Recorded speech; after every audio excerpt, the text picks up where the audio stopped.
Brindavanam spoken Hindi. நான் உங்கள் பிருந்தாவன். இன்னைக்கு நாம் இந்த வீடியோவில் லெசன் 4 பார்ட் 4 பற்றி பார்க்க போகிறோம். செல்ஃப் இன்ட்ரோடக்ஷன், ஹிந்தியில் சுய அறிமுகம்.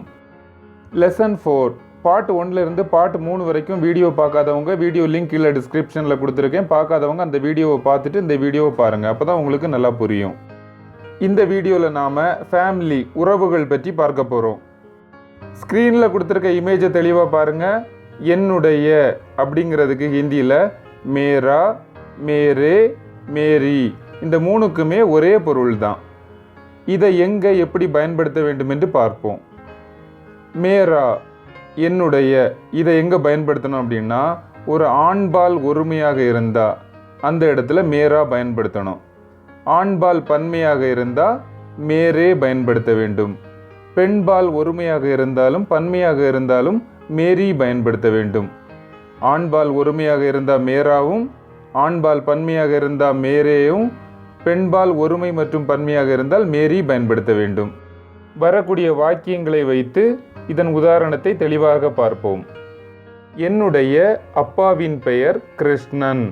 இதை ஹிந்தியில் எப்படி சொல்லணும் அப்படின்னா, மேரே பிதா கா நாம் கிருஷ்ணன் ஹே. மேரே பிதா கா நாம் கிருஷ்ணன் ஹே. இதில் மேரே வந்திருக்கு. ஏன்னா அப்பாவுக்கு மரியாதை கொடுத்து பேசுகிறதுனால மேரே பயன்படுத்தியிருக்கோம். ஆண்பால் பன்மையில் பயன்படுத்தப்பட்டதுனால மேரே பயன்படுத்தியிருக்கோம். மேரே பிதா கா நாம் கிருஷ்ணன் ஹே.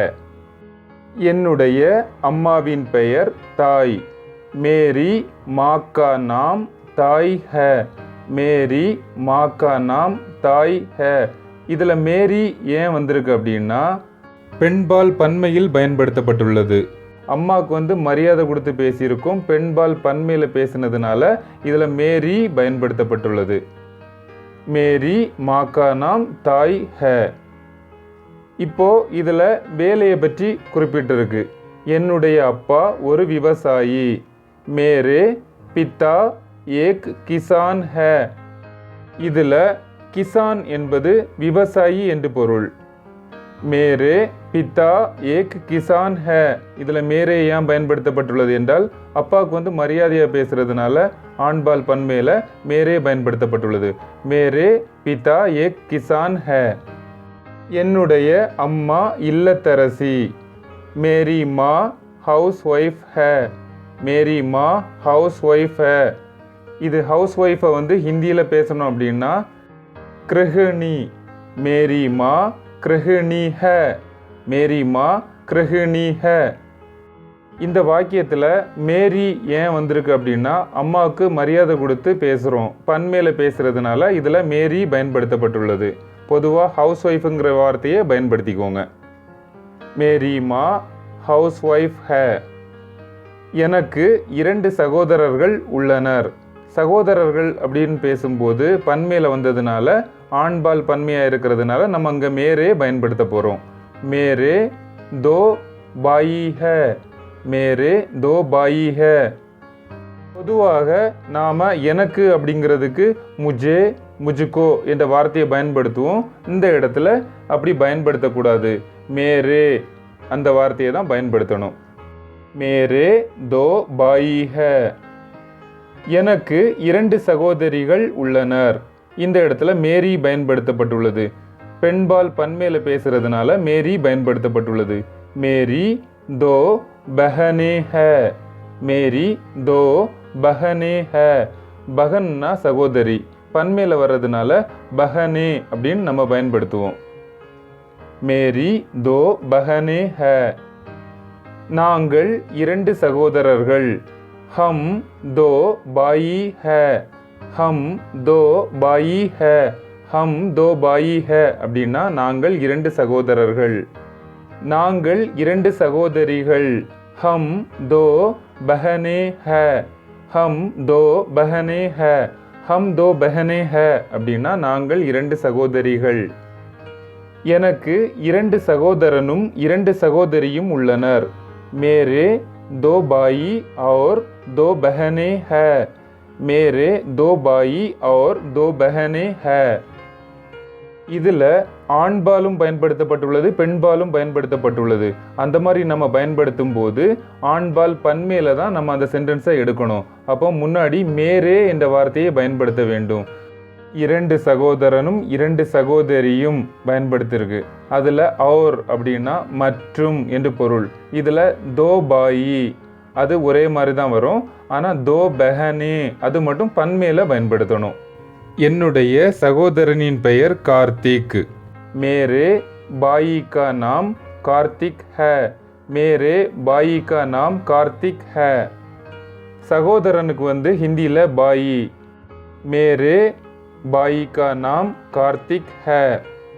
என்னுடைய சகோதரியின் பெயர் அம்ருதா. मेरी बहन का नाम अमृता है. मेरी बहन का नाम अमृता है. मेरी बहन का नाम अमृता है. என்னுடைய அண்ணனின் பெயர் சீனிவாசன். இதில் அண்ணன் அப்படிங்கிறதுக்கு பாயி அப்படின்னு பயன்படுத்துவோம். படே பாயினும் பயன்படுத்தலாம். நார்மலாக ஒரு அண்ணன் இருந்தாச்சு அப்படின்னா நம்ம பாயிங்கிற வார்த்தையை மட்டும் பயன்படுத்தினா போதும். மேரே பாயி கா நாம் சீனிவாசன் ஹே. மேரே பாயி கா நாம் சீனிவாசன் ஹே. இதில் ஒரு அண்ணனை பற்றி குறிப்பிடப்பட்டுள்ளதனால் பாயிங்கிற வார்த்தையை நம்ம பயன்படுத்தியிருக்கோம். மேரே பாயி கா நாம் சீனிவாசன் ஹே. என்னுடைய அண்ணனின் பெயர் சீனிவாசன். இதுலேயும் அதே சென்டென்ஸ் தான் கொடுத்துருக்கு. நம்ம ஒன்றுக்கு மேற்பட்ட சகோதரர்கள் அண்ணன் இருந்தா அப்படின்னா நாம் அதில் படே பாயி அப்படிங்கிற வார்த்தையை பயன்படுத்துவோம். மேரே படே பாயி கா நாம் சீனிவாசன் ஹே. மேரே படே பாயி கா நாம் சீனிவாசன் ஹே. என்னுடைய தம்பியின் பெயர் நாகராஜ். மேரா சோட்டா பாயி கா நாம் நாகராஜ் ஹே. மேரா சோட்டா பாயி கா நாம் நாகராஜ் ஹே. இதில் மேரா பயன்படுத்தியிருக்கோம். ஏன்னா தம்பி வந்து நம்ம வயதை விட சிறியவர். அதனால் ஆண்பால் ஒருமையில் மேரா பயன்படுத்தியிருக்கோம். மேரா சோட்டா பாயி கா நாம் நாகராஜ் ஹே. என்னுடைய அக்காவின் பெயர் ரமா. இதை வந்து 2 விதமாக நம்ம பயன்படுத்தலாம். அக்கா அப்படிங்கிறதுக்கு தீதி தீதி. இன்னொன்று படி பெஹன். படி பெஹன். பெஹன்னா அக்கா, படி பெஹன்னாலும் அக்கான்னு தான் பொருள். இப்போ இந்த சென்டென்ஸை பாருங்கள். என்னுடைய அக்காவின் பெயர் ரமா. மேரி தீதி கா நாம் रमा है. मेरी दीदी का नाम रमा है. இப்போ இந்த சென்டென்ஸை பாருங்க. இதில் அக்காவுக்கு வந்து படி பெஹன் அப்படின்னு போட்டிருக்கு. படி ஏன் வந்திருக்கு அப்படின்னா பெண்பால் பன்மையில் பயன்படுத்துகிறோம். படா படே படி. இதில் பெண்பால் பன்மையில் பயன்படுத்துறதுனால படிங்கிற வார்த்தையை பயன்படுத்தியிருக்கோம். மேரி படி பெஹன் கா நாம் பிரியதர்ஷினி है. मेरी बड़ी बहन का नाम प्रियदर्शिनी है. मेरी बड़ी बहन का नाम प्रियदर्शिनी है அப்படின்னா என்னுடைய அக்காவின் பெயர் பிரியதர்ஷினி. இது வந்து எங்கே பயன்படுத்துவோம் அப்படின்னா ஒரு அக்கா மட்டும் இருந்தால் தீதின்னு பயன்படுத்துவோம். படி பெஹன் அப்படின்னா நிறைய அக்கா இருக்கும்போது அந்த இடத்துல இந்த வார்த்தையை பயன்படுத்துவோம். என்னுடைய தங்கையின் பெயர் திவ்யா. மேரி छोटी बहन का नाम दिव्या है. मेरी छोटी बहन का नाम दिव्या है. இதில் மேரி வந்து பெண்பால் ஒருமையில் இருக்கிறதுனால மேரி பயன்படுத்தி இருக்கோம். சோட்டி இதுவும் பெண்பால் ஒருமையில் இருக்கிறதுனால சோட்டிங்கிற வார்த்தையை பயன்படுத்தி இருக்கோம். மேரி சோட்டி பெஹன் கா நாம் திவ்யா ஹே. நான் திருமணமானவன் அல்லது நான் திருமணமானவள் ரெண்டுக்குமே ஒரே பொருள் தான். மே शादी शुदा हूँ. मैं शादी शुदा हूँ. मैं शादी शुदा हूँ அப்படின்னா நான் திருமணமானவர் என்று பொருள். என்னுடைய மனைவியின் பெயர் ரமா. மேரி பத்னி கா நாம் रमा है. மேரி பத்னி கா நாம் रमा है. மேரி பத்னி கா நாம் रमा है அப்படின்னா என்னுடைய மனைவியின் பெயர் ரமா. என்னுடைய கணவரின் பெயர் கங்காதரன். மேரே பதி கா நாம் கங்காதரன் है. मेरे पति का नाम गंगाधरन है. மேரே பதி கா நாம் கங்காதரன் ஹே அப்படின்னா என்னுடைய கணவரின் பெயர் கங்காதரன். எனக்கு ஒரு மகன் இருக்கிறான். மேரா ஏக் பேட்டா ஹே. மேரா ஏக் பேட்டா ஹே. மேரா ஏக் பேட்டா ஹே அப்படின்னா எனக்கு ஒரு மகன் இருக்கிறான். எனக்கு ஒரு மகள் இருக்கிறாள். மேரி ஏக் பேட்டி ஹே. மேரி ஏக் பேட்டி ஹே. மேரி ஏக் பேட்டி ஹே அப்படின்னா எனக்கு ஒரு மகள் இருக்கிறாள். எனக்கு 2 குழந்தைகள் உள்ளன. குழந்தைகள் அப்படிங்கிறதுக்கு பச்சா, பச்சே, பச்சி இந்த மாதிரி பயன்படுத்துவோம். ஆண்பால் ஒருமையாக இருந்தால் பச்சா, ஆண்பால் பன்மையாக இருந்தால் பச்சே, பெண்பால் ஒருமை பன்மை ரெண்டுக்குமே பச்சி பயன்படுத்துவோம். இதில் பச்சேங்கிற வார்த்தையை பயன்படுத்துகிறோம். மேரே தோ பச்சே ஹே. மேரே தோ பச்சே ஹே. மேரே தோ பச்சே ஹே அப்படின்னா எனக்கு 2 குழந்தைகள் உள்ளன. இதில் பாருங்க 2 மகன்கள் அப்படின்னு குறிப்பிட்டிருக்கு. அதுக்கு மகன் அப்படிங்கிறதுக்கு பேட்டா. அதை பன்மையில் பேசும்போது பேட்டா, பேட்டே, பேட்டி. பேட்டா ஆண்பால் ஒருமையில் பயன்படுத்துவோம். பேட்டே ஆண்பால் பன்மையில் பயன்படுத்துவோம். பேட்டிங்கிறது பெண்பால் ஒருமை மற்றும் பன்மையில் பயன்படுத்துவோம். மேரே दो बेटे है. मेरे दो बेटे हैं. मेरे दो बेटे हैं அப்படின்னா எனக்கு 2 மகன்கள் உள்ளனர். எனக்கு 2 மகள்கள் உள்ளனர். मेरी दो बेटियां है. मेरी दो बेटियां है. मेरी दो बेटियां है அப்படின்னா எனக்கு 2 மகள்கள் உள்ளனர்.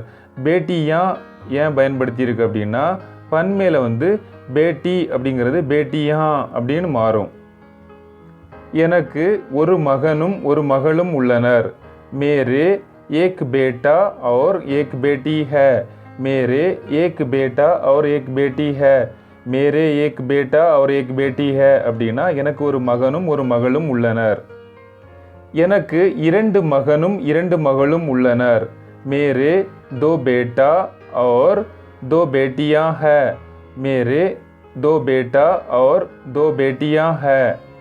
மேரே தோ பேட்டா அவர் தோ பேட்டியா ஹே அப்படின்னா எனக்கு 2 மகனும் 2 மகளும் உள்ளனர் என்று பொருள்.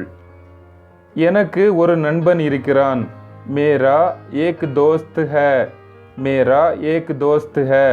மேரா ஏக் தோஸ்த் ஹே அப்படின்னா எனக்கு ஒரு நண்பன் இருக்கிறான் என்று பொருள். எனக்கு 2 நண்பர்கள் உள்ளனர். மேரே தோ தோஸ்த் ஹே. மேரே தோ தோஸ்த் ஹே. மேரே தோ தோஸ்த் ஹே அப்படின்னா எனக்கு 2 நண்பர்கள் உள்ளனர். அந்த 2 போட்டிருக்க இடத்துல உங்களுக்கு இப்போ 3 நண்பர்கள் இருக்கிறாங்க அப்படின்னா 3 போட்டுக்கோங்க. 5 நண்பர்கள் என்றால் 5 போட்டுக்கோங்க. எத்தனை ஃப்ரெண்ட்ஸ் இருக்காங்களோ அவ்வளவு நம்பரை போட்டுக்கோங்க. எனக்கு பல நண்பர்கள் உள்ளனர். மேரே கை தோஸ்த் ஹே. மேரே கை தோஸ்த் ஹே. கை அப்படின்னா பல, நிறைய என்று பொருள். இதில் நீங்கள் பகுத்துனால நிறைய தான், பகுத்துங்கிற வார்த்தையும் பயன்படுத்திக்கலாம். மேரே கை தோஸ்த் ஹே அல்லது மேரே பவுத் தோஸ்த் ஹே இந்த 2 வார்த்தையும் பயன்படுத்திக்கலாம். உங்களுக்கு இந்த வீடியோ மிக பயனுள்ளதாக இருந்திருக்கும்னு நினைக்கிறேன். இவ்வளவு நேரம் நீங்கள் படித்ததை வைத்து உங்களுக்காக 2 கேள்வி. ஸ்க்ரீனில் கொடுத்துருக்க இமேஜை தெளிவாக பாருங்கள். இதில் காலியான இடத்துல உங்கள் அம்மா அப்பா பெயரை போட்டு பயன்படுத்துங்க. என்னுடைய அப்பாவின் பெயர் டேஷ். என்னுடைய அம்மாவின் பெயர் டேஷ். இதில் காலியான இடத்துல உங்கள் அம்மா அப்பா பெயரை போட்டு பயன்படுத்துங்க. இதனோட விடையை கமெண்ட் பாக்ஸில் கமெண்ட் பண்ணுங்கள். எத்தனை பேர் சரியான ஆன்சர் பண்ணுறீங்கன்னு பார்க்கலாம். நன்றி. If you have any doubts, message us on Brindavanam Spoken Hindi WhatsApp number 809-839-0109 or Gmail us in brindavanamspokenhindi@gmail.com. Dhanyavad. உங்களுக்கு இந்த வீடியோ பிடிச்சிருந்தா லைக் பண்ணுங்க, ஷேர் பண்ணுங்க, சப்ஸ்கிரைப் பண்ணுங்க, கமெண்ட்டும் பண்ணுங்க. Thanks for watching.